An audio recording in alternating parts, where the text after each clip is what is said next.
যাওয়ার অবস্থা খুবই খারাপ ধুলাবালিতে। এখানে হচ্ছে কাটানো সিটি থেকে যখন বেরোইছি তখন হচ্ছে পুরা রাস্তা হচ্ছে এই কাজ চলতেছে, আর হচ্ছে এই পাথর ভাঙ্গা রাস্তা, পাথর ট্রলি হচ্ছে যতটুক চলার কথা ছিল আরও খারাপ অবস্থা হয়ে গেছে, শুধুমাত্র এই ভাঙ্গা পুরো সব কিছুর জন্য।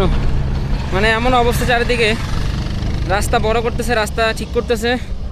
একদম কাঠমান্ডু সিটি থেকে যখন বেরোইছি তখন থেকে আসলে এই অবস্থা, আমার জান বেরোয় যাচ্ছে।